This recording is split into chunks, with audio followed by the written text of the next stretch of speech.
My name's J.C. McCauley. I'm Nyesha McCauley, and you're watching AccessTV.org.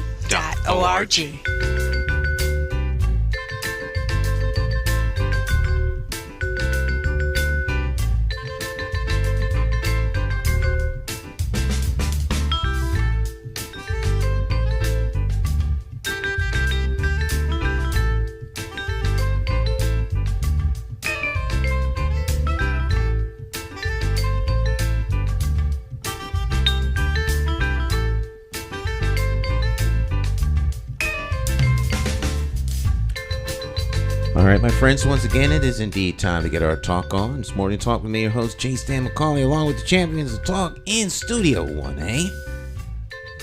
Talk champion Cleo Duke-Wright. Good morning. How you doing there, Miss Cleo? Oh, I'm doing pretty good. Good weekend? Yeah, I had a pretty good weekend. I worked at the thrift shop. At the church, so many interesting people came in.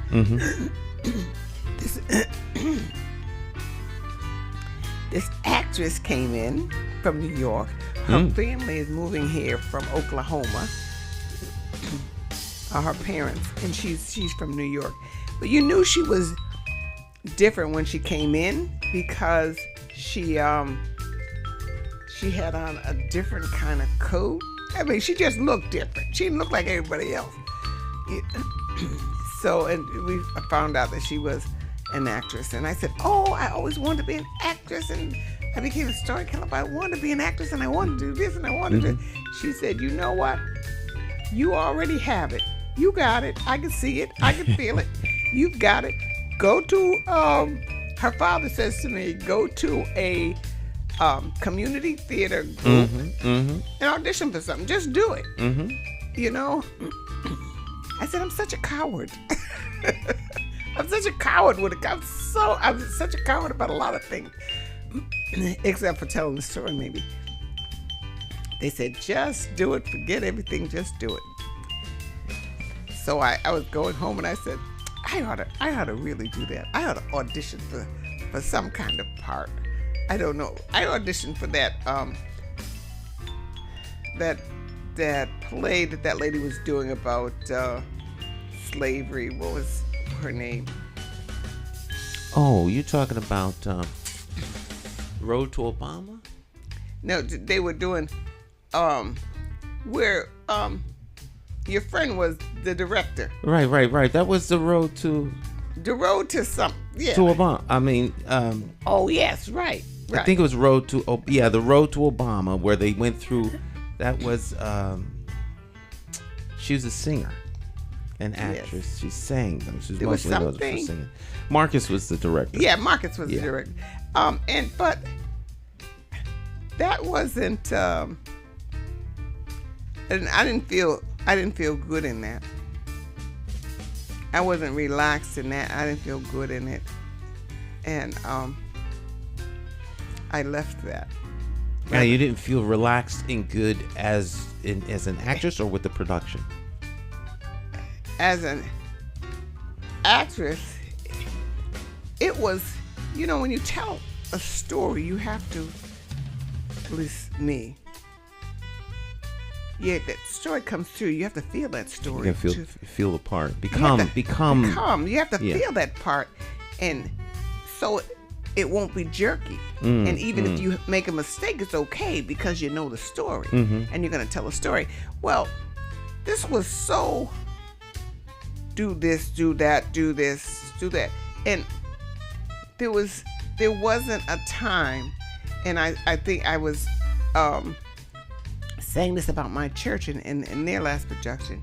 There wasn't a time where everybody sat down and we simply read through the script. Oh, really? Just read through the script, and you read through the script, and then you sort of get your parts, and you talk about the script. You talk about where it is. You talk about it till you get to be part of something. I don't think you just give somebody a part, go up there and say read it.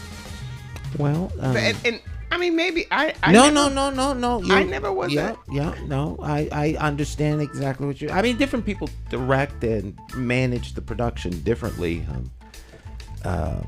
So I don't know, but yeah, I fully understand and comprehend what you're saying. We had a young man. He did well. He played Jesus during the Easter, the Lenten season, and he was talking. And as he's talking, I said to him, do you realize what you're doing? You're speaking because you want them to understand you're about to give up your life. And I was trying to get more than the words coming out of him. Okay, so now this is the production you all did at church. Yes. Okay, so were you the director? No.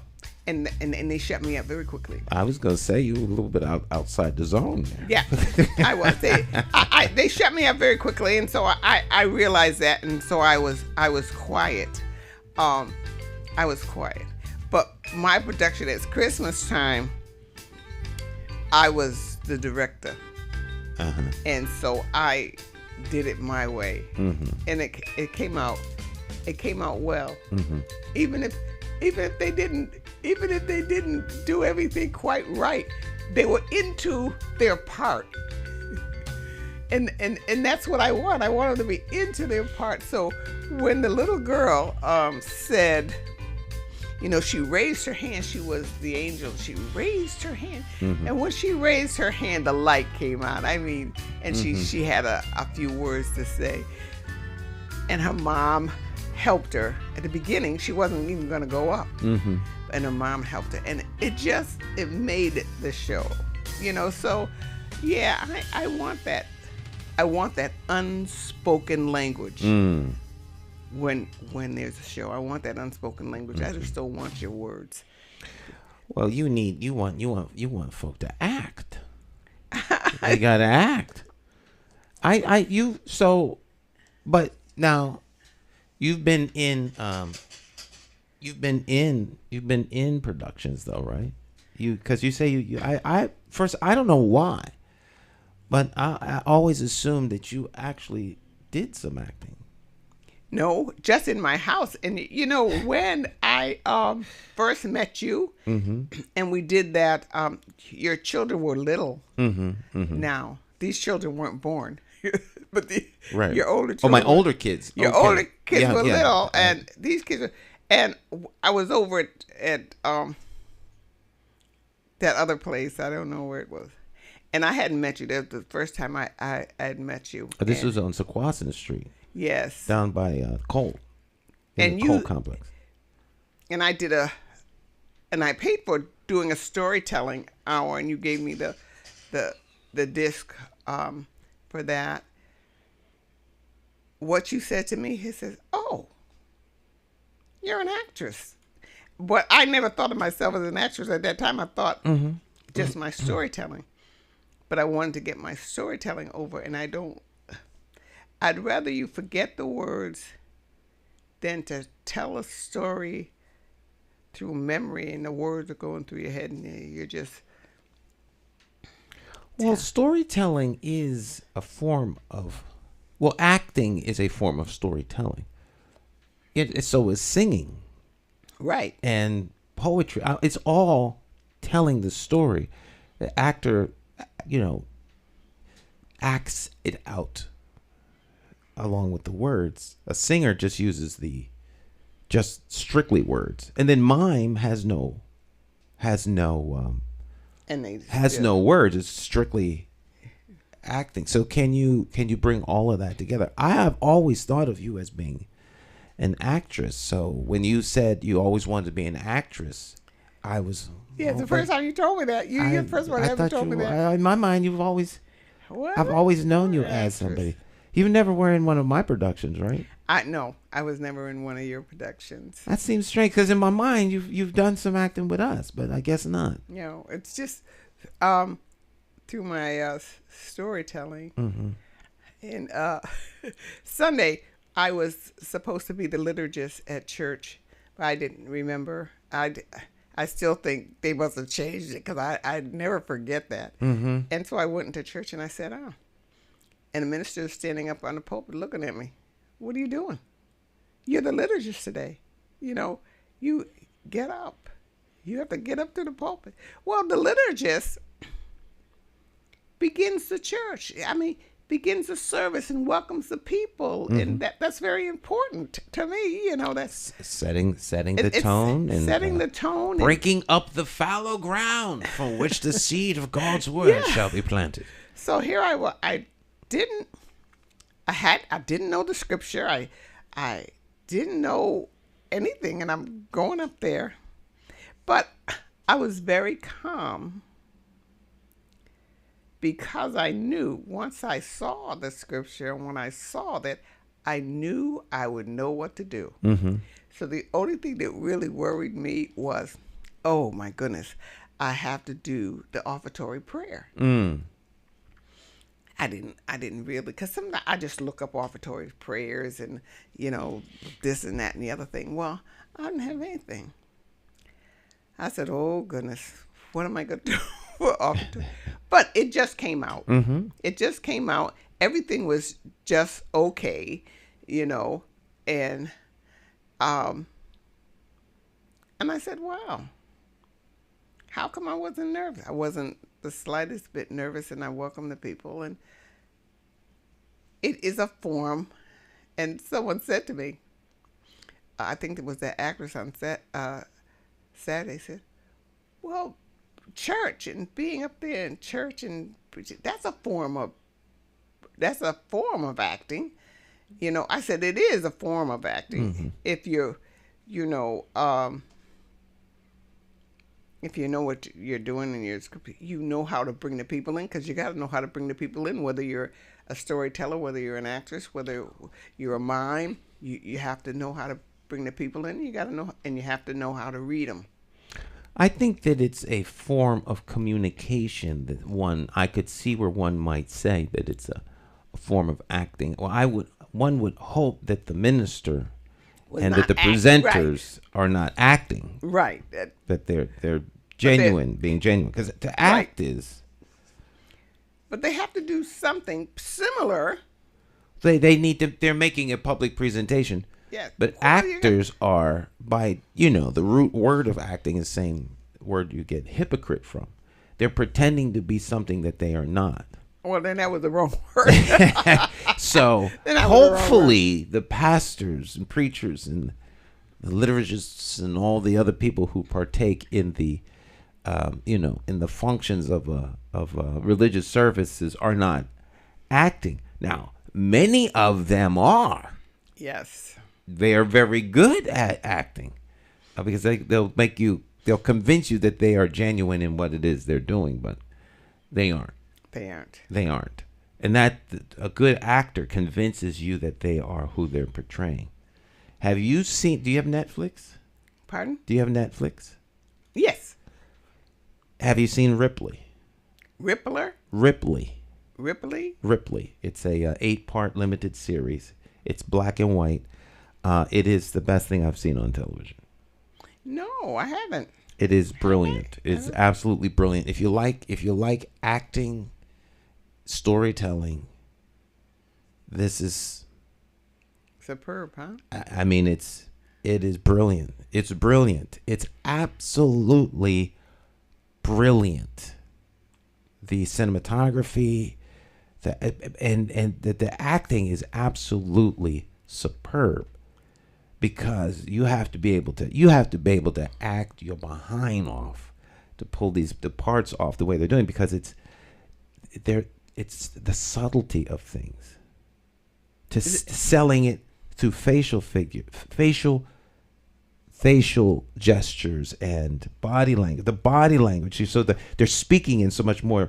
In fact, there's more is communicated in the body language than in the words. I mean, this is some really, really, so if you like that kind of presentation, I'm telling you, you're gonna love Ripley. I'll check it out. Yeah, you have to check it out. It's really good. Yeah, but I always thought of you as an actress. I always when you're telling stories, I can see the story. I can see the story in the way you tell those. So half of it is, to me, the good actor makes you believe that they are that person, and that the faster you can sell that, the better an actor you are. So I mean, if you to me, you have to sell it in 5 seconds. Yeah. If you can't convince, if I see you on stage instead of the person you're trying to become, you haven't made it. Mm-mm. No. Well, I did a story. I did it on the first show I did with you, and a Nancy story, and I did it in this church. I brought this young girl with me, and I did it in this church, and then she saw the story, another storyteller tell that same story, and she says, "Well, they didn't tell it like you. They didn't tell it like you." And I said, "Well, all storytellers are different." And that's the wonderful thing about storytelling, I think, that everything is different, that we could tell the same stories and we'll get different responses depending on how you're telling the story. Yeah. So I've told stories my whole life. I got enough please Cleos to last me a lifetime. Please, Cleo. Now, there's nothing like a good story being told. Nothing like a good story. Oh, yes. Nothing like a good story. So. Yeah. Well, radio. Theater of the mind. Good radio drama. Oh, good radio. Good radio. But I don't know about, of course, I have a radio in my car. I used to have one in my, in the house. But I love radio. Well, do you listen to, what is it? It's Radio 360? DRC. WDRC? Yeah. WDRC. 1360. AM. Bob Steele station. Isn't that the Bob Steele? I thought Bob Steele was on TIC. Oh, I don't know. Oh, yeah. Yes, you're right. TIC, he was on yeah, TIC. Yeah. WTIC, the Travelers Insurance Company. TIC. Oh. Yeah, the WTIC. WDRC 1360 Saturday evenings. Is old radio shows. The Green Hornet. I mean, all along, right? I mean, the spy shows, the westerns, the crime dramas. So and they come on, and if you like radio, it's every Saturday night. Do you hear this radio on your phone? No, on the radio. On the radio. Yeah. Oh, well, I'm gonna have to get a radio. You don't have a radio? I have an old radio, but it just, the ones that got a broken antenna and. And I was thinking the other week, I said, well, where do you get a good radio? You never used to have a. I have so many radios, it don't make no sense. I'm a radio person. I love radio. And I listen to the radio I listen to radio all day long. I don't watch television. I listen to the radio. What is that in your hand? Are those radios? These are radios. Those little radios? Yeah, the little AM FM radio. Oh, they still sell those things? You get them on Amazon. This one has the NOAA, has the weather band. This one is, I like a radio with a speaker on it. But some of them aren't. They, you get what you pay for. But there are some really good radios. I have one. There's one in the kitchen that I listen to whenever I'm in the kitchen. And then there's one upstairs in the bathroom. There's one in this bathroom over here. That's 5 radios. Wait, 1, 2, 3, 4, 5 radios. And then I have 6 radios. Little like that? Some of them are, one's smaller than this one. The other one is kind of like not a table radio. I actually have 7 radios. There's a table radio in the kitchen that we don't normally play, but I forget it's even there. But I use I have a Radio Shack, realistic radio. It's old. What's the reception? Is it good The reception is fine. Yeah. Mm-hmm. You plug them in. You don't plug them in. It's battery. Yeah, battery. Right? Yeah, battery powered. This one is supposedly on. Let's see if this. The batteries might be dead on this. Because I don't hear any volume. Yeah, it has batteries in it, but they're dead. My aunt had a radio that she had one that she could take out of her car and put it in her car, and we had radio at the beach and radio, everywhere we went when I was a teenager. And we listened to the old shows. But I really haven't seen a radio. Of course, I probably don't know what they look like anymore. Yeah, I used to. Because I wouldn't have thought the radio looked like what you just showed me. Really? No. You've never seen a radio like that? Yes, I have. But when I think of listening to the radio, I just think of our old white radio that Mom used to have in our room that she put on so we could listen to stories as we went to sleep. So when I think of that's the kind of radio, I think of those radios like you carry with you to listen to some music and like boom box. Yeah, I never thought of. Remember when they first had those little radios? Ines and I got one for Christmas. I used to have a radio, a little crystal radio. You put the little earphone in, and if you hook it up to like a radiator, remember radiators, to the radiator or in the fence in the back of our house. There was a carport, and behind that, the driveway, and then there was a fence. And if I hook it up to the fence, I could tune in a radio. I bought one for my daughter. We got halfway building it, and she lost interest. And I realized I was trying to relive some of my old memories to the children. That's not fair to the child. Let her do something else. But this radio is non-functional. That's why it doesn't seem to work because it's on. I just put batteries in it. We have a big boom box that we plug in that was given to my husband. And he listens to music every once in a while on it. But it's a lot of static. Mm-hmm. Not really. You don't get good reception. No. Now, there's some... Now, my other... The radios I use work fine. But they're in the other room. I'm excited enough to actually get up and go get the radio. But... I don't want to take it all that far, but no, I love radio. I listen to radio all the time. As a kid, I listened to radio. I used to listen to talk radio.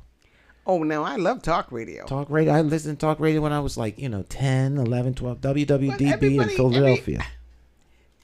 Everybody on the radio, all the men on the radio sound alike. All men. There's no distinction. That's because in their voices. There's a tone. Now, men have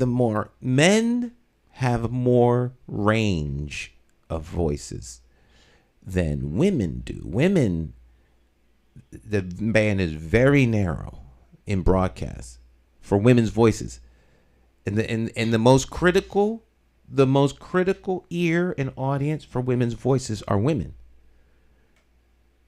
So there's only an acceptable tone. So if the voice is too high, too pitchy,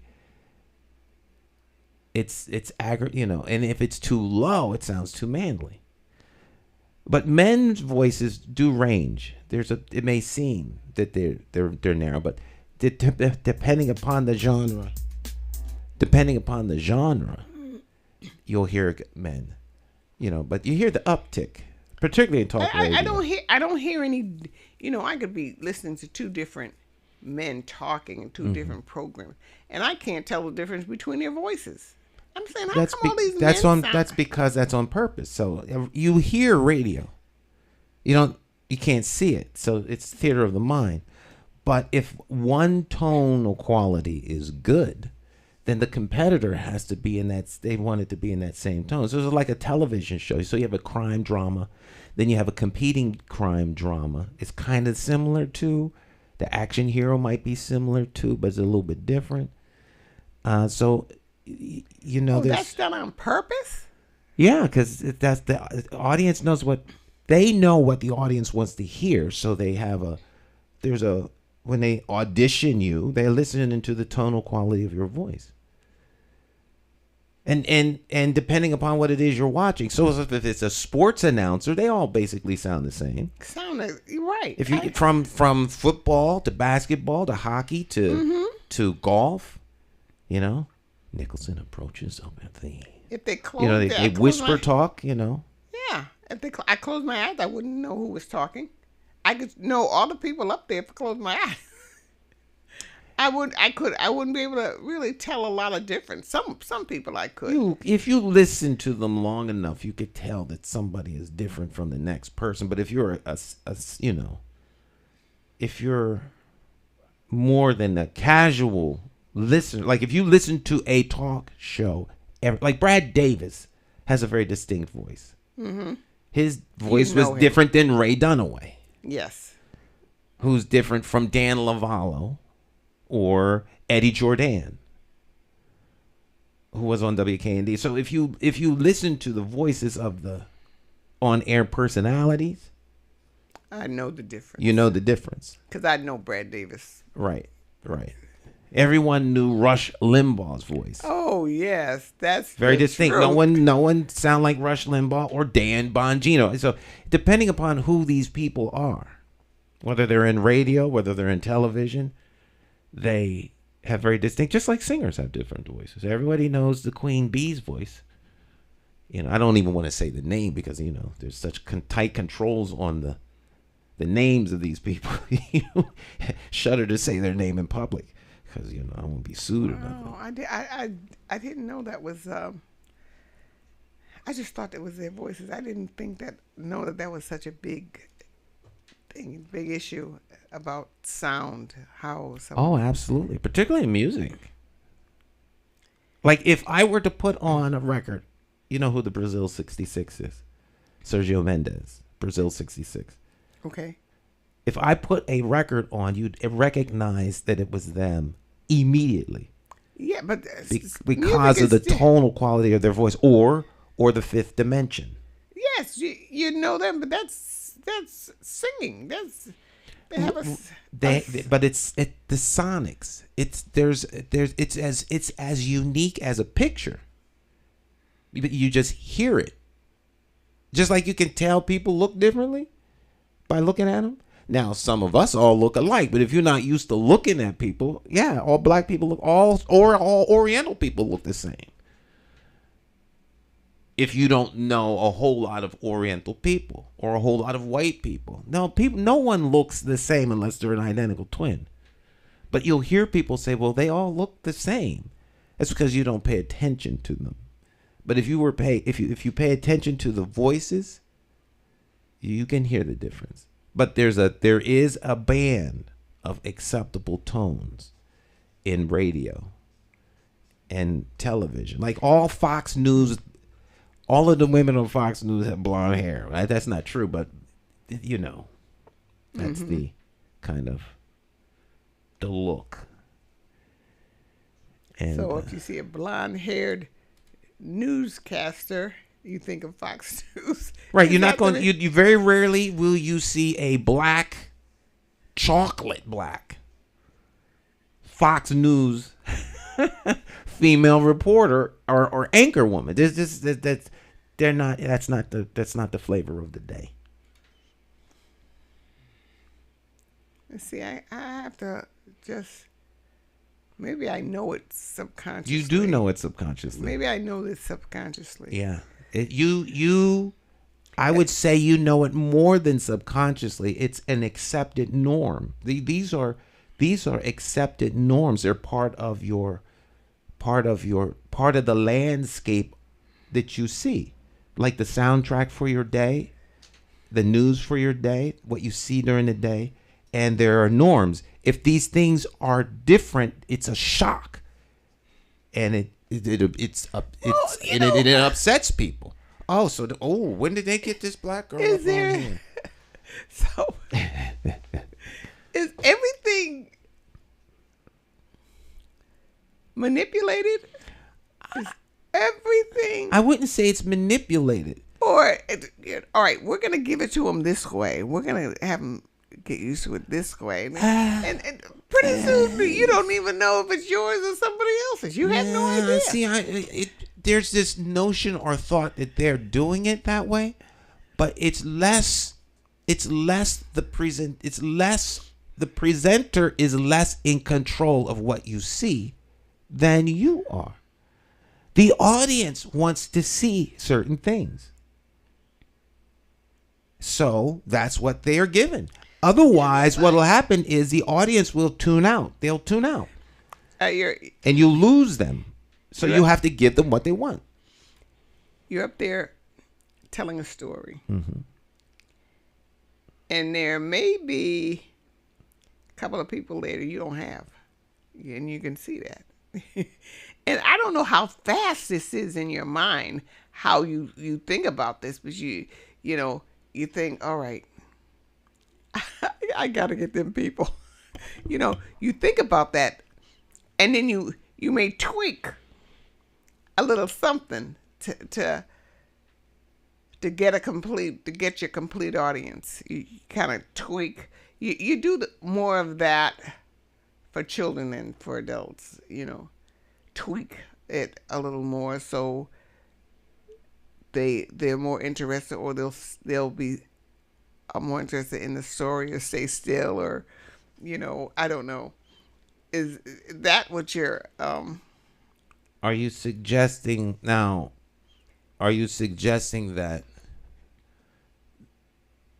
the audience doesn't have any black people? I mean, the presenters, there's no black presenters. So when you say tweak, I don't know fully what you're... I'm talking about storytelling. Oh, story. Okay. I'm talking about storytellers. Oh, okay. As they're presenting a story. Oh, okay. Okay, yes. Right. And you see that you, regardless of color, race, or anything. I got you. There's some things that are just universal. Yes, I got you. So you don't worry about whether someone is a particular race and you try to pull those people in. Right, I got you. I was not on the right page, so that's why I had to make sure I'm on the right page. Yeah, so if you're storytelling, that's a perfect example. You're a storyteller, or you're a presenter. You're a storyteller, comedian, a singer, and you're reading the audience. That's what makes television so hard, because you can't see who you're talking to. Yeah. So you are, it's same in radio. You don't know who's listening. So, but on a live setting, you make direct eye contact with the audience, and you can tell whether or not they are rejecting what you're saying. Yes. So you make tweaks. Yes. Because you don't want to lose them. Right. Once you lose them, they're done. You're done. Because they're done with you. And the worst thing, of course, for them to walk out or throw things at you. Right. It was years before my sister would let me go to Buckley and tell a story. They said, oh, no, I can't have them treat my sister badly. So I said, just give me a chance to tell them a story. And it was years, but finally she did. And I told stories there maybe 2-3 years after that.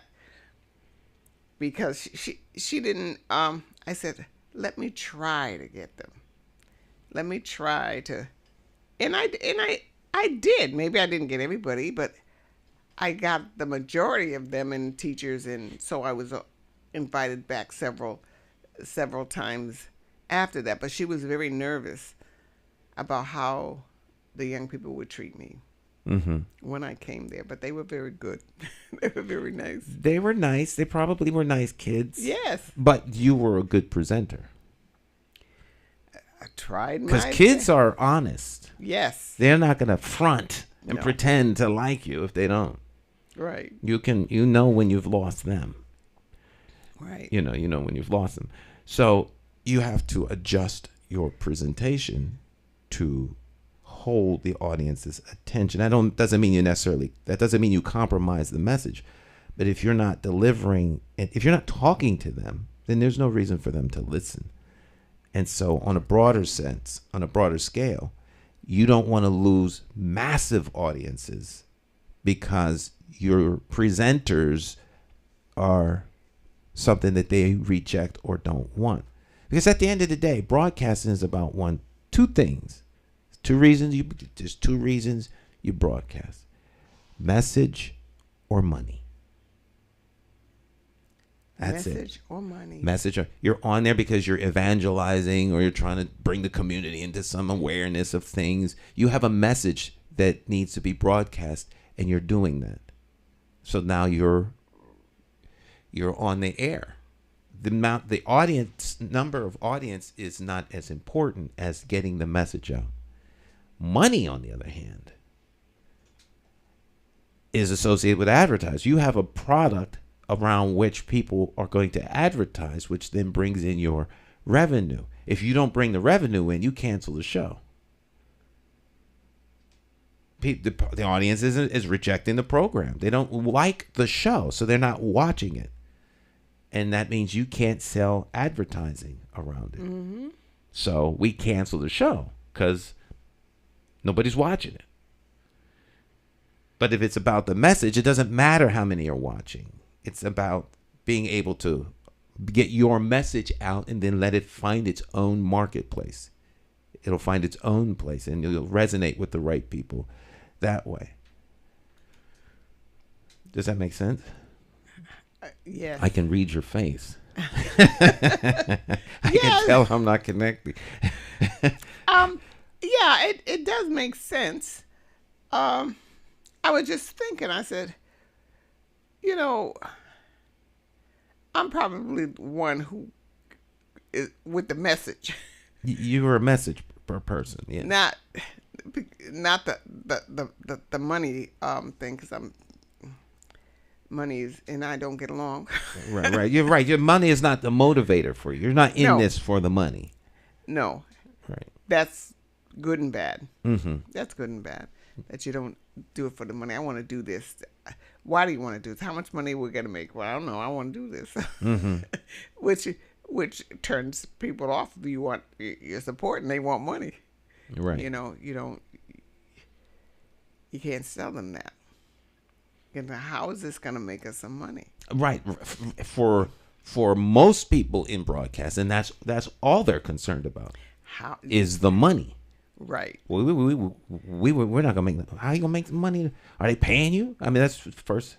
No. Well, why would you do it if you're not gonna make any money? Because money is their motivator. But there are more things. There are things that are far more important than money.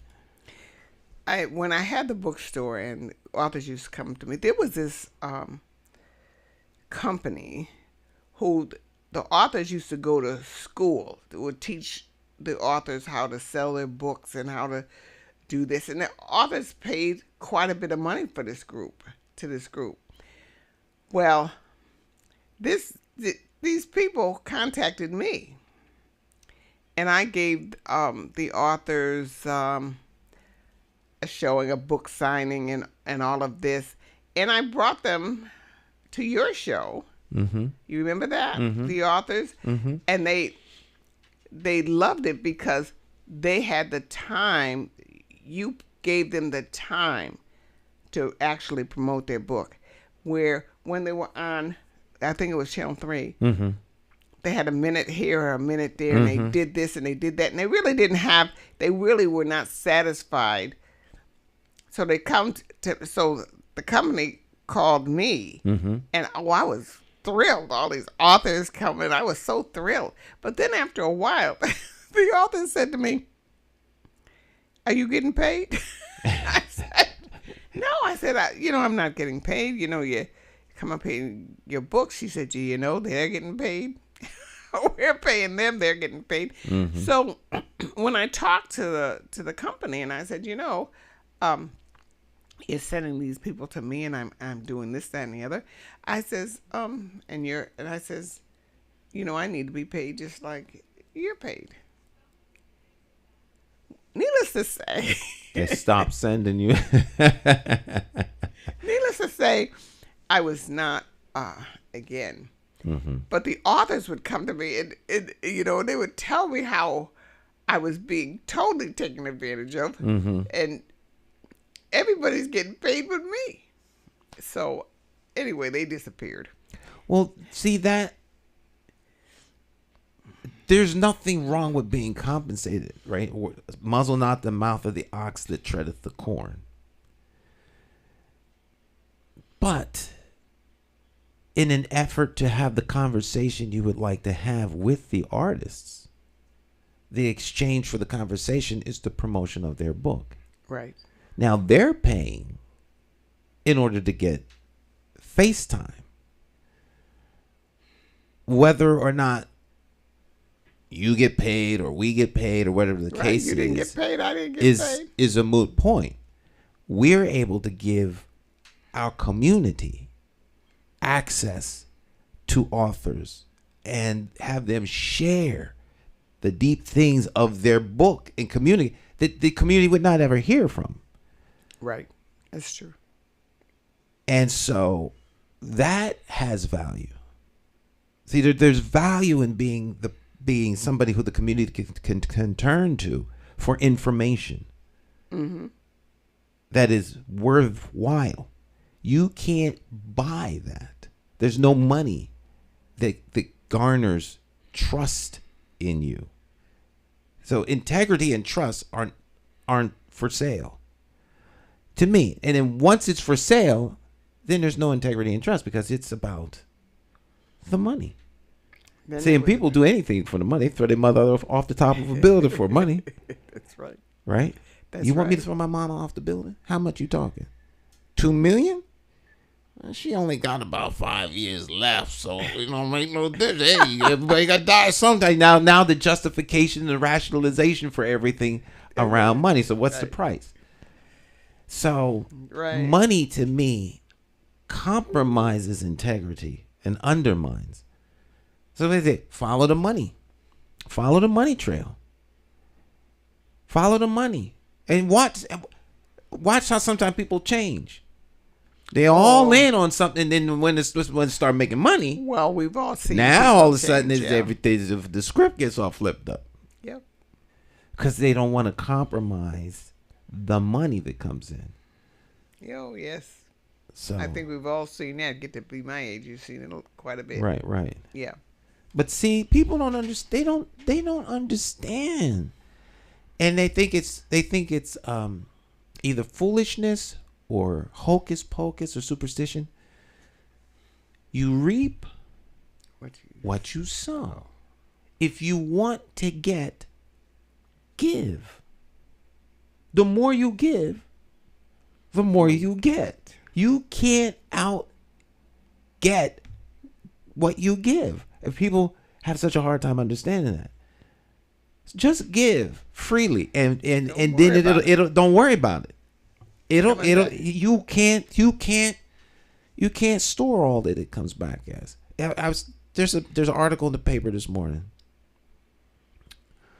about the $175 million bond that Donald Trump had to put up, and there's such an irony in this. Now, they are having, Letitia James is all bent out of shape because she believes that the $175 million cash bond that Donald Trump put up is being secured by a company that doesn't do business in Connecticut, so therefore, in New York, so therefore it may not be, real. Mm-hmm. And so, ultimately she wants the bankrupt to do, tie up his money, So they had a compromise. It came up with a deal. So where now this is accepted. But in this whole thing, it comes out that the $175 million bond he put up, cash bond, this has only been out there for what, maybe 4 weeks that this bond has been in play. Time goes by so fast that he had to put up the money. He's made $700,000 in interest while the bond sits there. He's making money off of the bond that he put up. How? Because it's $175 million. It's sitting there and it's making interest. So I only say that to say this. You're not going to be at a loss. The interest, the compounded interest on you giving out of a pure heart is incalculable. You're always going to get more than what you invested. When you invest in people. I'm using that as an analogy. It may not be a good one. But just like you get interest on money that you put in the bank, because the bank gets to use that money, when you invest in people, the dividend pays back, either from the people you're investing in or others who watch that you invested in them. You can't outgive God. And if God is the motivator for why you're doing the giving, you'll always have what you need. Always. You'll never be in want. But if you go after money, you turn around and you're broke at the end of the week. Struggling, trying to find a way to make ends meet.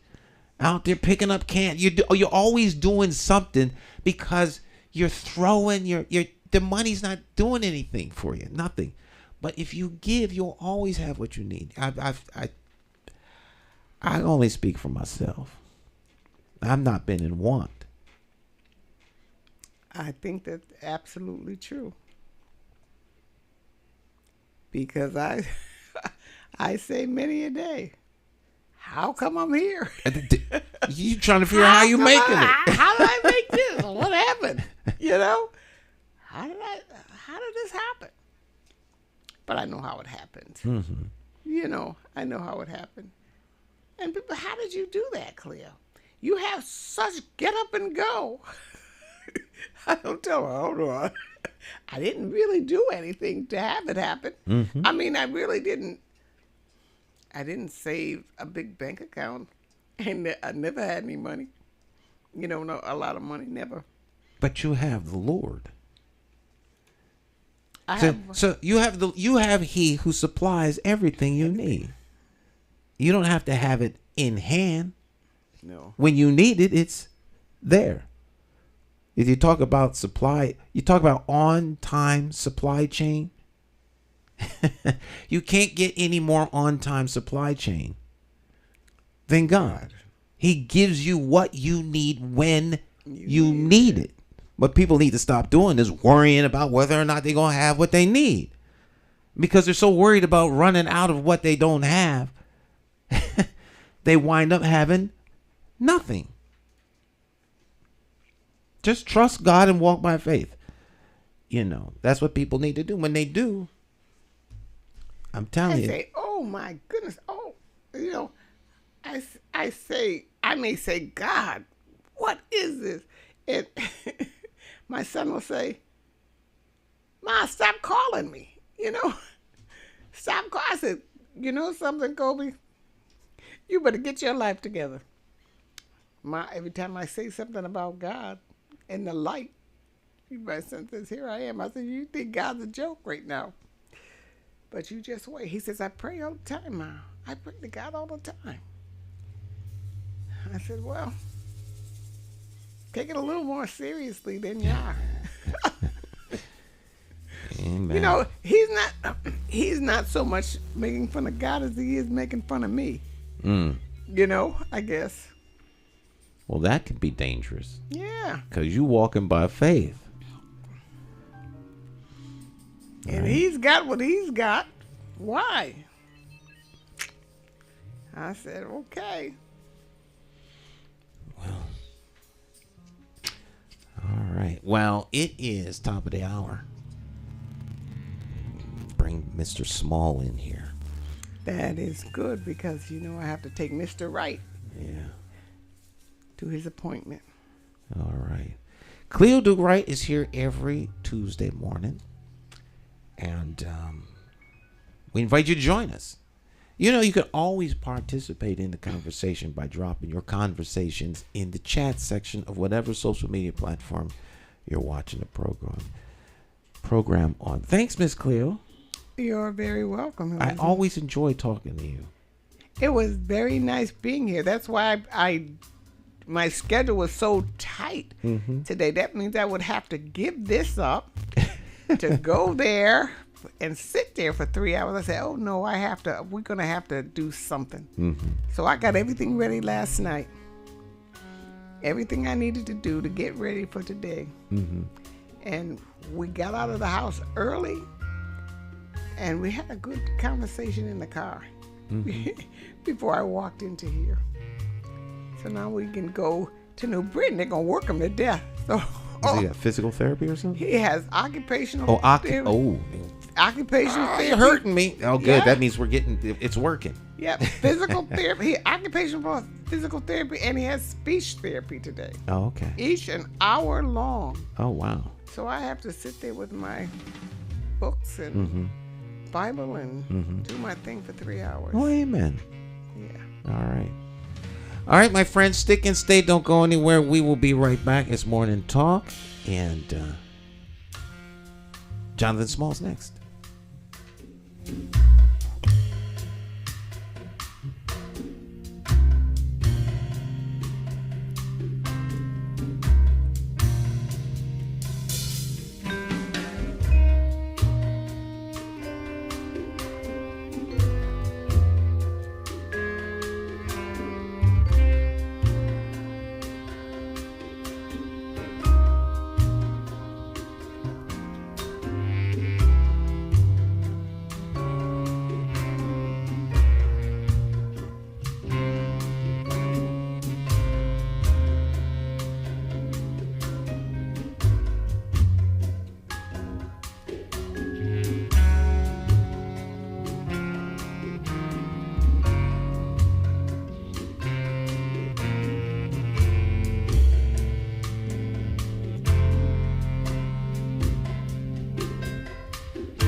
There we go. There we go. There we go.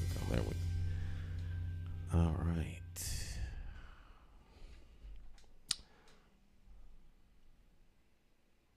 Little Jay Hogarth there. Jonathan Small's in the house. Good morning, Stan. Morning, Jonathan. There we go. Okay. Jonathan likes to lean back. I love the lean back. I love that body movement. There we go. You can't beat this and everything. Yeah. Like that. Yeah. I cleaned up in here a little bit. I was just gonna suggest. Did you do any spring cleaning? But you kind of. Yeah. I spent the whole weekend cleaning up in here. Yeah. Took everything out of the room. Yeah. Took everything out except this area. Took everything out and put it in the hallways and the rest of and then brought it back in, piece by piece by piece. It's a lot of work, was it? Yeah, it took a lot of time, and yeah. So the behind you looks different. Yes. Yeah, that put some of my old equipment back there. Well, you make the use of your room, of your studio. You definitely utilize every space or every inch. Yeah. We were going back. My wife was getting tired of. She says it's looking pretty raggedy, Stan. You need to, you know. It's hard for you all to see it on the air if you come in here. So I didn't know if I was losing my perspective, like, because really only you and Cleo come in here. Right. That's true. They may not be willing to say, Stan, this place is looking jacked up. They just deal with it and go. No, it always looks professional and organized. I'm coming towards a studio perspective. You know, it looks organized towards the operation because that's my biggest concern. Obviously, right. Make sure that everything is. Jonathan likes the feel of being in a studio. Yeah, you can't beat that. Yeah, and everything. So, how's everything going? Otherwise, you know, with yourself. All is well. I have no complaints. Okay. No complaints at all. No complaints. Are you going to be participating or part of this North Hartford Public Safety Forum? North Hartford Public Safety Forum. I'm going to it. I'm not like. You're not involved directly. No. Towards putting it together. I'm going as a concerned citizen. What do you think is the expectation that's going to come out of this, though? Is this like a starting point, or is this something that's designed to really get things changed towards poverty? Not poverty, public safety. I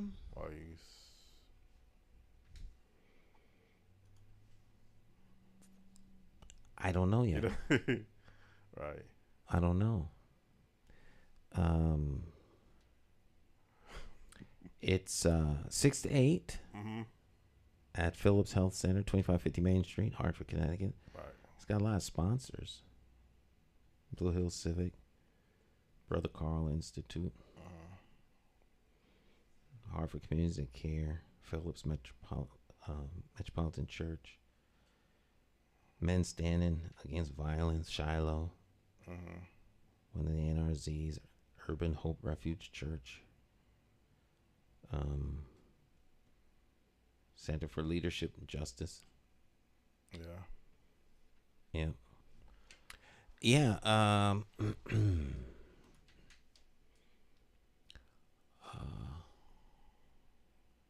Join community members, local leaders, law enforcement representatives, and stakeholders to address pressing public safety concerns in North Hartford. With a history of approximately 30 plus gun-related homicides, the summit endeavors to foster collaboration efforts and open dialogue to identify solutions, strengthen community partnerships, and promote accountability, ultimately working toward building a safer and more resilient neighborhood.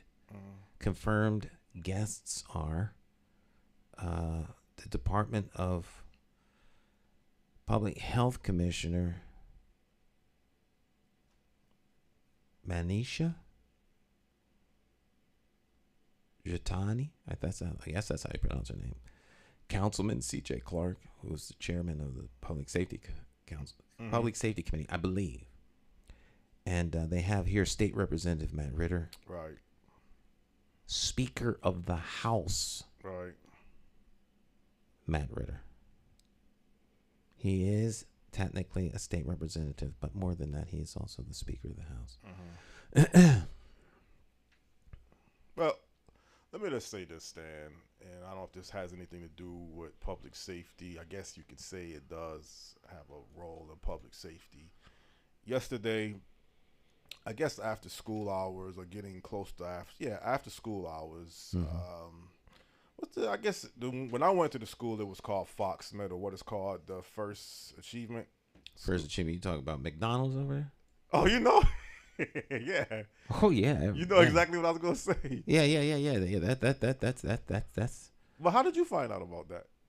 Well, there's been actually meetings about this. It was a public meeting on that issue a couple weeks ago. But I've done some work over there, and I have a client that is in that area, and well, it was an incident actually, because I mean, this is the first. I think I did see a couple incidents in the past, but it's been a while. Maybe because the hours that I'm leaving or whatever, I don't notice it. But I guess there was going to be some type of brawl. There's been several brawls already, right? So I went there just out of curiosity, and then the police officers showed up. Oh, they was already there actually when I got there. So I noticed what was going on, about 12 or 13 kids, beefing. Like every word came out of their mouth was a foul word. So then I asked the police officer, did anything serious happen? And he said, no, it's just the usual fighting, out of controlness. And he said this takes place every single day. Every day. Yeah, cool. McDonald's closes its operation, the doors. You can't get in McDonald's from I think it's 2 to 4:30. Because of this incident? No, because of the kids. And they close in the morning too. Yeah. They're not open for public to come inside. You can only do the drive up window. But they're closing because they don't want the kids. They don't want the kids in there creating havoc. Okay. So what is that really saying now? That so now if you want to go to McDonald's between those hours and go inside, get a you're cup of coffee. You can't go to that one. Go to a different one. Okay. And then I also noticed some, I guess a man from Peace Builders came, and he showed up a little bit after the police left. So I don't know if the Peace Builders are there at during them hours or not. But it seems to be something that is just, while it is a public safety issue because fighting could lead to other things, but it seems like to me they're solving the problem through law enforcement. The Peace Builders seem like they are involved with it. And it's an ongoing problem. It's an ongoing problem. It's a big problem. And as in my never to be humble opinion, I'm very public about this, they've lost control of the city. But we have been talking about this for years. Back during, the pandemic, I say the Greater Harvard African American Alliance called for the resignation of the chief of police because of the unwillingness to enforce the rules of law. But see, in this scenario, you think law enforcement is the best solution to... Law enforcement is part of the solution. You're not going to police your way out of this with the duly deputized law enforcement agency. Law enforcement is not the police. Law enforcement is ultimately the community. Right. The police are brought in as the duly authorized and deputized agents who have the capacity and the authority to arrest and detain individuals. But it's the community that lays out the law. And if people in the community aren't willing to step up, man up, be woman up, hold their own kids and their neighbor kids accountable, this is not going to change. Right. So obviously these kids do have some biological or legal parents or guardians. They were born. They're here. Born. Yeah, Every human being here was born the old-fashioned way. Yeah, but they're not living... they could be living with an uncle or they could be living at home. Who knows where they're living? Okay, so all of these things should be looked into. Where is this problem coming from? What's causing kids to act like they need to be brawling every single day? They're kids. Yeah, but they're kids. Yeah, they're just children. People are acting like they're not kids. Some of these kids' parents may think that their children are staying after school, studying. Right. Others know good and well that their kids is out doing wrong. Right. But at the end of the day, they are children. And if you are a child, and this is what I remember one time Daryl Roberts said about sometimes people take things lightly. He said one time, if a child gets into a fight, and let's say the fight gets to where he gets a weapon or something like a bat or something, now that could lead to a felony charge. So now the child has a felony on their record as this so-called child. Now this child gets into an altercation in school. He happens to get arrested. Let's just say, I don't know what all of the legal charges. Maybe if you're underage, you don't. I guess certain crimes you do, whether you're underage or not, you can be charged as an adult, and you can get a felony on your record. So right now, people are looking at a situation saying, well, it's just kids being kids, fighting every single day, acting disruptive, could be, breaking something, during the altercation. And then one thing leads to another. If you allow this to say this is the norm because you're kids, that's what kids do, then it leads into other things that's going to be beyond just brawling and fighting. And so that's why you can't take these things and just slap it on and say, well, they're kids. Well, when I say they're just kids, I mean that they are just kids. That doesn't mean ignore what they're doing. Right. I mean, treat them like they are children. So how they're being treated now, they're being treated like either they're adults who will figure it out, or we don't want to hurt their sensibilities, or we don't want them to catch a record. No. They're children. They're in there's a developmental line. I'm not a child development expert, but there's a developmental line where these are kids. These kids are no different from the kids of the past or the ones that are coming in the future. But the adults who are interfacing with them are treating them in some other way than that they are young people who have older people to whom they are accountable to. And at some point, like all children, they do what they are told. They're not the adults in the room. They don't get to dictate how everyone else is going to respond to them. At some point, adults got to man up, woman up, and be the adult in the room. They are kids. So if it came to a sense that whether it's the law enforcement or the peace builders, because this has happened in the past, where you take a kid and you jack him up and you throw him against the ground to wake him up. That's not how you how you deal with kids. Right. So we're not talking about beating them up and spanking them and all this other stuff. We're talking about giving them the adult direction that they need as part of the development process. And that's not happening. And don't. I mean, I'm not saying they're not learning anything in school because I'm not there, but they're learning in school. But if the school won't discipline them, we're going to restore their, whatever. They're going to get time out. There's all these things that historically have worked throughout human history and are in play around the world on holding children accountable that we somehow think no longer work, so we don't use them here. And the result has been disastrous. Well, is the children? Do you know if the fights are taking place in school and then escalating out? Some fights take place in school, then they move them off the campus, and then the fight breaks out somewhere else. It's a sense of lawlessness, right? Which escalates due to a whole lot of different factors, right? So they can't get arrested. They won't go to jail. Folk can do whatever they want. They can ride with impunity up and down the street with, with ATVs. All right. It's everything affects everything. Yeah. So if high level criminals get away with things, and it sends a message to other people, well, geez, if he can get away with that, I can get away with this. And before long, Everyone is doing whatever they want. Right. There are no more societal norms or rules or community rules. There's no more accountability. Accountability comes with consequence. Right. If there is no consequence, there is no accountability. Somebody knowing what someone does doesn't amount to a hill of beans. What's the consequence for doing what you did? Right. And then the consequence is light.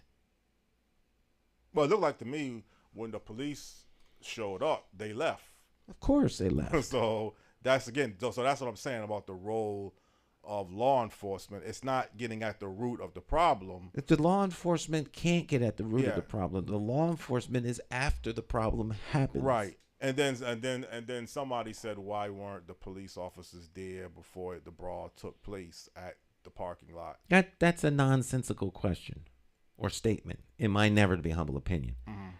Because if the police are there, they're not going to act out. Right. They'll go somewhere else and act. They'll go where the police aren't. And then I remember the police officer telling me he just heard that there's someplace else, so now he had to go or send somebody else over to another location. So that's basically exactly what has happened yesterday. But when you hear sometimes people saying who have children in the public school system or just have children getting ready to enter the school system, they don't want their children going to Hartford or Bridgeport or the inner city school systems. So they don't want to live in the city because it affects their children that they have to go to that school or they have to pay additional money for a private school. So now society has accepted the fact to some degree that it's almost like the inner city school systems in our country is going to be below standards. And if it's not good enough for some, because parents wouldn't make these type of decisions based on the saying that parents make these decisions based on how they want their kids to be raised and treated. So if it's not happening in the school, they'll move or take their kids elsewhere. That's what I just was saying, that they are making decisions not to That's a personal decision. I don't think that is a societal decision. You don't think it's society? So you don't think the inner city school systems having these problems is not a societal issue? I'm talking about the bigger picture now. The whole because every parent is not going to be able to move their children out of the inner city schools lack the leadership and commitment from elected officials to write the course that they are on. And until that comes, they will continue to be off course, producing less and less quality graduates who will be able to not compete, who will not be able to compete on the grand stage of life. Yes. And that is a societal issue. Right. But it's a societal issue that is experienced by the people who make up that society, that micro society. So the communities impacted are the ones that suffer. The broader communities don't care. Right. And there's nothing you're going to do to make them care. They're good. Right. They will move their kids. Right. But they're moving their kids because they see a problem that they don't want their kids to be affected by. Absolutely. That's the real reason why they're moving. Yes, people vote with their feet. Right. And then you can use the terminology left the kids who can't, parents who whatever the case can't move their children out, they're left. And that's not saying that all kids who come through the inner city school systems are going to fall through the cracks. But the ratio has always been tremendously imbalanced, where you have the top 20 that's going to make it regardless. The bottom 20 is going to always be at the bottom, whatever you do for them for whatever reason. And then it's the 60% that's kind of stuck in the middle. They could go either way. And, it's not fair for them because they are affected by their parents. Or it may not be fair, but life right. is not fair. Right. So fair has nothing to do with it. Well, let's see what comes out of this poverty summit Well, not I don't know. not Poverty summit. not poverty. Public safety Yeah, summit. because I really want to switch it to economics, but that's It's that's a why public I keep safety saying, summit. Yeah, you're right. And I think it has the potential. Everything has the potential to yield positive fruit. But until it happens, we don't know. Right. So, I guess because the person that told me yesterday why weren't the police officers there before the kids got there, I said maybe this should be addressed at public safety forum. The police are somewhere. There's something, right? So if they're going to be there, they wouldn't be somewhere else. Right. We don't have enough police officers to be everywhere that there might be something that goes wrong. Right. But it's guaranteed that wherever they are, the wrong won't happen. Yeah. Because they're present. But I would be willing to bet money and many other factors that these kids who are involved in these daily fights are not getting good grades. They probably got other factors too. But if you really look at their grade point average, see how they're doing along in school, I don't believe honestly that they're getting satisfactory grade elements. I don't know that because I just don't have the data. I think that you probably would be, right. One thing that is not being talked about just now is the fact that over there everybody's smoking, marijuana. Yeah. You take standards of what is right, wrong, and acceptable and throw them out the window. Then when chaos ensues, people are all shocked up. So these are the unintended consequences of relaxing certain laws and rules, which are for the societal good. If you eliminate those things, then the societal benefit that came from them is gone. Right. Well, this Peace Builders organization, I think they have a good role involved in this too. Again, I don't know much about them. And, obviously they seem like, again, the person showed up, at the parking lot. So, I can't speak to what they do. You don't know what they do. Okay. I don't. It's not that I don't know what they do. I can't speak to what they do and the effectiveness thereof because each one of these circumstances is different. And, do you have a relationship with this young person?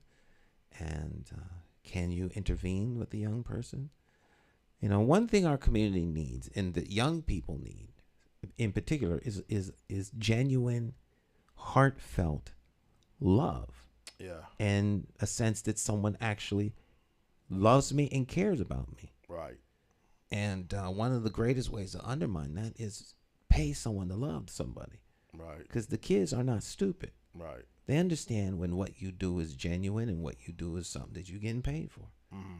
And if you're getting paid for it, then they process that as, you're exploiting my situation for your paycheck.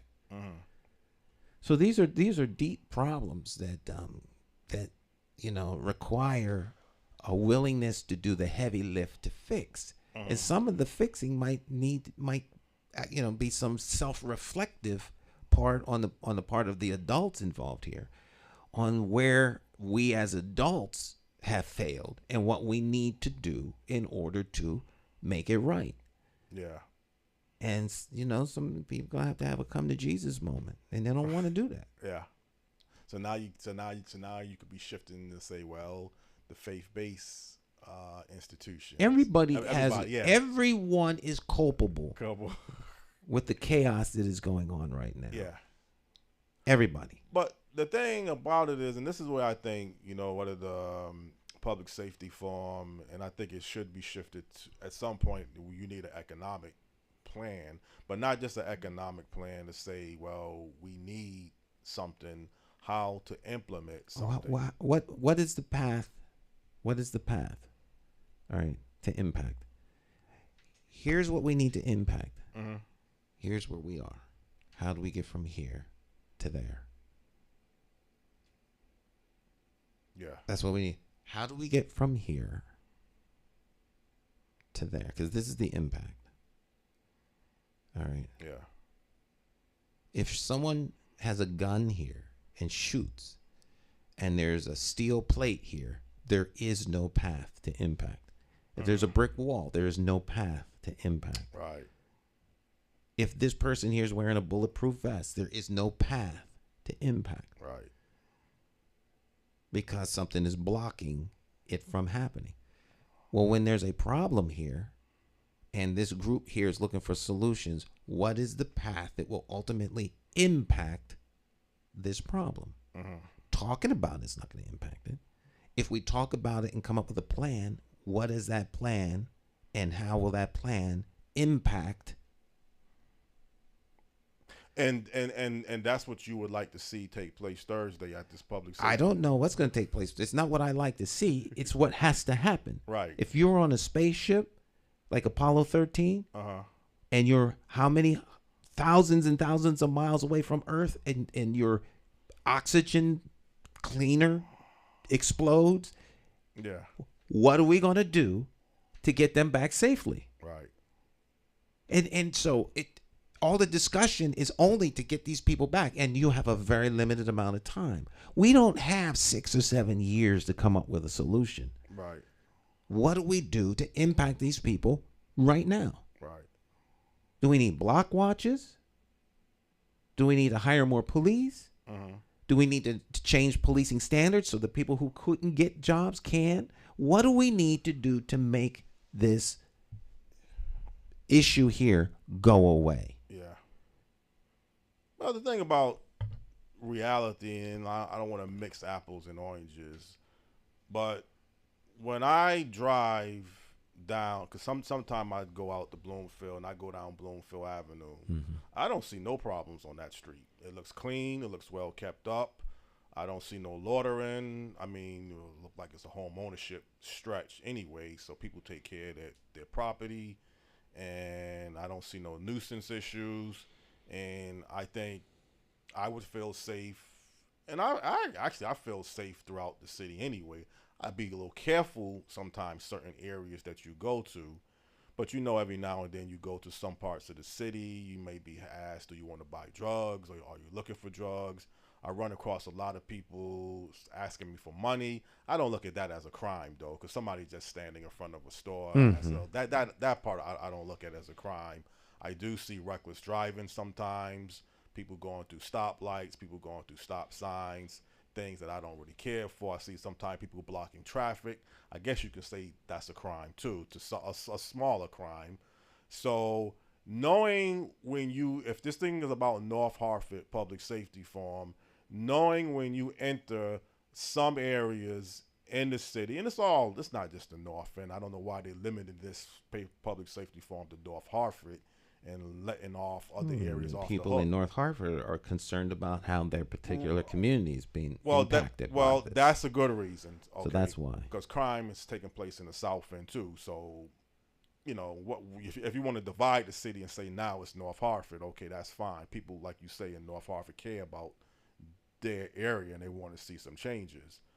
But the recklessness and things like that is just things that I think, as you said before, if you are allowed to get away with certain things, if kids and other adults know that you can run stoplights, you can run stop signs, you can speed, you can smoke. You say marijuana is a problem at that parking lot area by McDonald's. You can do marijuana. It seemed like to me you might be referring because of the laws that marijuana is legalized, and that brings it. Yeah, there's some unintended consequence. I'm very public about not being in favor of that. Right. And why did they do it? It's because of bringing tax money for the money. Yeah. And look at the consequences. Look what's happening as a result of that. I would have decriminalized marijuana. I wouldn't have legalized it. And you've always said that, even when Cliff Thornton was advocating, when the time we met, you said from day one, you said you was always against legalizing marijuana. Yeah. But at least you're willing to listen and be open-minded towards some suggestions that people might say legalizing. I know it goes against your Christianity values, number one. Well, that is less the issue than it's just not a practical. The unintended consequences are as we see. That's why I was against it. Okay. I don't care what you smoke. I wouldn't put you in jail for smoking something, but I think it should be a controlled substance as it was. Now it's not. It's not, right. I don't get to make the rules. Yeah. But the point is, And I mean, this is not realistic. If I can go to a summit about poverty, and Poverty or crime? I don't know why I keep saying poverty. You're right. This form is This about is a public public safety. Yeah. I hear summit. okay. You're still right. Well, public safety. All right. So like I say, somebody who I know lives on Cornwall Street, he wants speeding bumps. Well, that's not going to happen. No. Okay, so he can't. He has to throw that theory out. He thinks that's his biggest problem. The person that Speeding bumps are the problem. Isn't the lack of speed bumps? The problem is that people are speeding. Right. Speed bumps is a band-aid solution to a bigger problem. Mm-hmm. It's reactionary. Right. So when you need to get somebody to the hospital in a hurry, you can't speed because the speed bumps are there. Speed bumps are there. Yeah. Police officers, firefighters, emergency rescue. So public safety is a lot broader than just crime. Mm-hmm. So what's going to happen what we need to do is figure out why people are speeding. There's no speed bumps all over Bloomfield. Yeah. And you're right. And that Bloomfield Avenue stretch that takes you out to Bloomfield, there's no speed bumps there. Well, that's a main law. As soon as people cross over the border.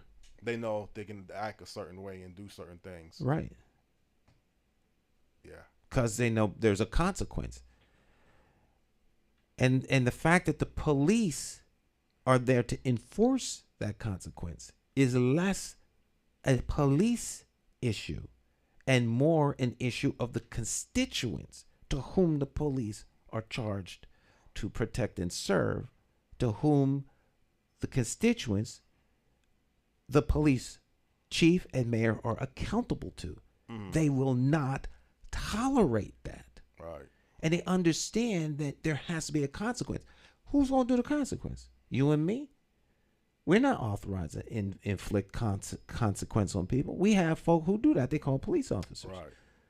So you don't ban the police because you got a couple rogue knucklehead cops. You arrest them, put their behinds in jail. Mm-hmm. You don't disband the police force. Well, yesterday, one thing I did notice, the police officer, he was engaging and talking to some adults. I don't know, maybe they could be just like me, asking questions and just wanting to find out. But you've always said that's a good sign when the police officers are engaged with the community. Mm-hmm. They feel like, there's some sense of... They should be from the community.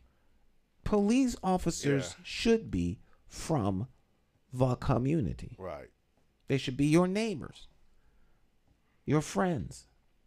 Being a police officer is a honorable job. Yeah. You are a community hero. If you don't look at your police officers as community heroes, then you got the wrong cops.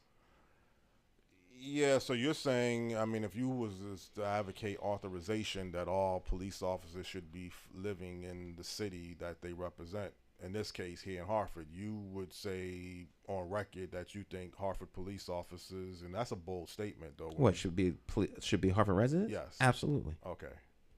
Absolutely. Well, I'm very pro. Got to live in Hartford if you work here. We've done specials on that. We went to Springfield to talk to the city councilor up there about that very same thing. Mm-hmm. Residency requirements. Yeah. Yeah. But beyond the residency requirement, which is a whole nother subject for another day, the community has to promote young people and others to become police officers. Mm-hmm. Folks who come back from the military. All right. People who are in other areas of security. There are plenty of people within our community who could become police officers if they chose to do so, but they won't for whatever reason. Mm-hmm. So just like you draft people to be on a short list for who's going to take over political positions, you need to have people who can become police officers to police their community. Communities are self-policing. Right. Someone has to do it. And then there's like we mentioned last week, there's tremendous risk. A Chicago police officer got killed this past week.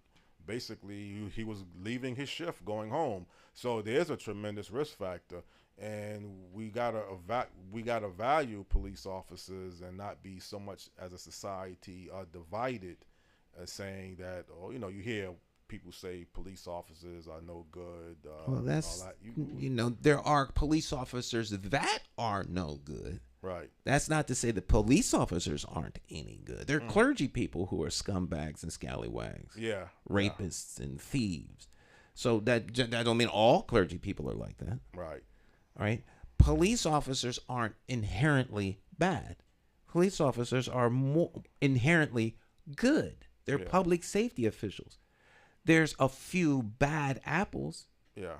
To whom the good apples should be doing a better job of pointing them out. Yeah. That culture has to change, but that changes when the community demands better. So the community is ultimately the taxpayer. We're the ones putting up the money for everything. We are the ones that get to make the choices unless the community gives up that sovereign control that it has to someone else, elected or appointed. But communities are self-policing, they're self-educating and self-sustaining, to your economic point. All right, so if you're not policing your own community, then you don't have a community. You're being occupied. Right. And occupying forces have one purpose: to keep you contained. Well, one thing is I mean, you know, shutting down McDonald's for a couple of hours. I mean, obviously, people know who has that business knows that's the hours that, you know, kids are getting released from school, and then they're gonna hang out or go to McDonald's. Right, that's unfortunate. Yeah. Those are big times for McDonald's. McDonald's don't shut down because kids is getting out of school. The kids need to learn how to behave. Right. That's the answer. That's the answer. Not shutting down McDonald's or Rite Aid. Yeah. When they go over there and clean the store out. Yeah. So, you know, we have a problem in our country where there are officials who have embraced a policy that says you can get away with doing wrong. Right. And it seems like to me right now, I mean, I like I said, I don't know everything about peace builders. I mean, they sound like they're something that is really needed. But if the only solution is going to be, well, police officers are going to be there when the kids are released from school, and then they're going to go someplace else, you may not have the brawls taking place while the police officers are there, but then that's not still getting at the root of the problem. If kids have this mentality that, okay, the cops are hanging around McDonald's, we're not going to go there and settle our differences, we're going to go someplace else. That's really the problem is, why are you willing to be disruptive? Not just in school now. This is being spread out to the rest of society. People, law-abiding citizens, they don't want to be looking at this mess every single day. Kids, 15 or 12 or 15 kids on some street corner. You know, you may walk to work.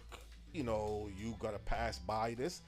That's not, well, you say don't use the word fair, but that's not acceptable as a society, as a real community, to say that this is the mess that we have and we're just going to push it from one area to another area. So I'm glad you are aware of what's going on. I think one time you did mention something about McDonald's, but you was probably talking about the marijuana problem. But it seems like to me you know about this history of this fighting that's taking place. So let's see what comes out of the public safety forum. I mean, I hope you have a chance to address. Well, you're not on the panel. Or I'm not on the panel. That, so okay. I'll be in the audience. Okay. And you know, I'll participate in whatever way that I can as a member of the audience. Well, I know one thing about you, Stan, is you're very selective in what you participate in or what you go to. So you must see some value in this public safety forum, because you don't waste your time going to meetings or forums just to be going to it. So is it that obvious? You know, so you have to see something in this that you think is really relevant, and you know, like you say, now I'll be at work at that time, but truthfully, when you go to something, at least if you come out feeling optimistic, I'd be interested to see how you feel when you exit. I'm always optimistic. Maybe I'm overly optimistic. Yeah. But I'm always optimistic because the solution is out there and it will emerge. because problems demand a fix. Now you've got Cornel West and you have brother Archbishop Dexter Burke, who are out with the citizens patrols. Some people don't like them, but they're doing something. Yeah. They're in the community. Right. They're familiar with the community. The community is familiar with them, and they are policing. Yeah. The community is going to be policed, one way or the other, because people that live in the community want to feel safe. If the police don't do it, then citizens will do it. I mean, this is not rocket science. People can be upset all they want. Either the system has to work that's beneficial for all, or others will try and create a system to replace the one that's not working. Yeah. The only thing about Bishop Burke and Cornel Lewis is, are they illegally authorized? Are they breaking the law? They're not breaking the law. They're not breaking the law. Okay. No. Okay. Could they wind up breaking the law? Absolutely. Absolutely. Do the police wind up breaking the law? Yeah. Absolutely they do. Right? Right. So they're human. Okay. That's why we want a system in place that we can actually hold people accountable to. Like we can hold police officers accountable. We just don't. Well, one last thing I will say, and you said this in the past, despite the issues of public safety in the capital city of Hartford, I don't think it's nowhere near like Chicago is experiencing. You know, like I say, they had two police officers killed this year. Yeah, that's a serious problem. Yeah, and I think, and that should terrify people, because if someone's willing to shoot a police officer or kill a police, kill a police officer, that means they won't hesitate to shoot you. Right. They won't hesitate to break into your house, take your television, your kids, your wife, and everything else. They are lawless. Right. And that means there's no one who they are fearful of or believe can exact upon them a consequence. So they do whatever they want. And they're criminals. It's not rocket science. But the main point is, it's much easier to solve the problems here in Hartford than it would be Chicago. So one would think so. One would think so, yeah. But they still may not be solved, long and short. We will see, Jonathan. Okay. We'll see. We'll see. All right. We'll see. All right, my friends, our time together has come to an end. Jonathan Small will return with his special guest. This is All About You. Yes, no, our Face to Face. All About You. All About You. All About You, one of his biographical programs. Coming up at 11 o'clock live on Tuesdays. Jonathan Small is here either with an All About You or a Face to Face. So don't miss it. All right. Y'all go out and have a fabulous rest of your day. We'll let Jay Hogarth take us out. God bless y'all. Y'all have a fabulous rest of the day. All right. Bye-bye.